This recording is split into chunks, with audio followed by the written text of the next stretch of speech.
Meteorologist Herb Stevens here with the Skiing Weatherman SnoCountry pattern overview for Tuesday, the 10th of March. And you're probably feeling pretty comfortable right now because this is the mildest weather that we have encountered in the upper Midwest and into the eastern part of the United States in many, many weeks. But if you're a little distressed and maybe worried that this pattern is locking in and the ski season is going to, pardon the expression, go downhill from here, fear not, because winter is coming back. This report is brought to you by UVEX Sports, and the headlines read, the spring temperatures you may be or probably are experiencing this week are just an illusion, and the prospects for skiing, riding, packed powder, and fresh snow are solid for another month anyway. We're going to have to endure a little bit of warming for the next several days, but the outlook looking further down the road is very, very positive. It's already in the mid-40s up here in the Laurentians of southern or western Quebec today, so it's warm. For the middle of March anyway, and there's not much going on in terms of snowfall, that's for darn sure. We do have one system coming northward today. It's actually causing rain and potential flood issues in the lower elevations in West Virginia, but the base steps down here in the central Appalachians are plenty deep. The snow's dry. It should be able to absorb that moisture without too much trouble. The surface snow will be changing in consistency, certainly, but it's already done that throughout the Northeast because we've had a couple of mild days here with a fair amount of sunshine, and that's moistened the surfaces up, but there's more snow on the way. Not in the immediate future, but it's not too far away either. Today's jet stream shows an upper level low just kind of hanging out in old Mexico. We've got a ridge over the southwest Atlantic, and it's poking its nose northward, and that's helping to supply some of the warm air that has brought about the turn toward milder weather in the eastern United States. There's a little jet energy in the northern branch. That's going to bring a glancing blow of colder air to the Northeast Thursday and Friday. And the thing we're worried about right now is how much rain's going to fall out of this system that we have on our map with low pressure in western Kentucky. Well, the answer, aside from the central Appalachians, is not much because this system's going to go up and just kind of fade east over the next 24 hours. A little bit of light rain will make it up into the Catskills, maybe into the Berkshires, but the mountains of northern New York, northern New England should remain unscathed with this. And may actually see a few showers of rain and snow tomorrow as an upper-level system, a weak one in the surface cold front, move through the Northeast and lead to the colder weather that's coming up on Thursday and Friday. Look at the 5,000-foot temperatures, which really goes a long way toward determining where snow falls and where it doesn't. The magical line is this 32-degree Fahrenheit, 0 Celsius line, and you can see that it's well to the north in New York. New England still below 32 degrees at 5,000 feet, but with the winds blowing in this general direction, that cold air is getting sent further north.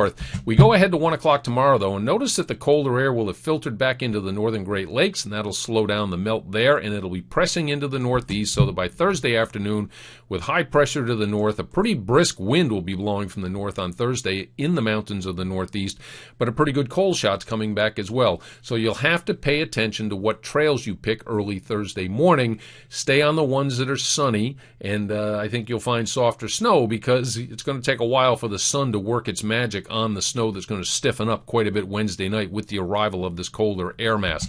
Friday afternoon, we're looking at another storm coming out of the mid-Mississippi Valley. The upper level lows just kind of sitting down here and spitting out energy from time to time. Again, it looks as though there won't be enough cold air around for snow in the central Appalachians up into the southern central lakes, but the fight's going to be here in the Northeast. If we look at the 5,000-foot temperatures, you see a puddle of cold air in the Poconos and the Catskills, and then marginally cold air north of that in the Adirondacks, the greens and the whites. It is going to be mild enough for some rain changing to snow in northern lower Michigan into lower Michigan. That'll happen Friday night into Saturday. If we go ahead to Saturday afternoon, one area of low pressure is denoted here in central Pennsylvania. What actually is going to happen is one's going to go up toward the St. Lawrence River Valley, and a secondary is going to pop off the New Jersey coast and go toward the Maritimes. This is a sequence we've seen quite a few times this winter, and this will effectively stop the northern push of the mild air. So that if we look at those 5,000-foot temperatures on Saturday afternoon, they're basically along Interstate 90, the thruway in New York, and then right along the Vermont, New Hampshire, and Massachusetts border. And what I think we're going to see is an elevation storm. In the Catskills, the higher elevations are going to have snow. The lower elevations, a mix of rain and snow on Saturday. Same thing really in the Berkshires.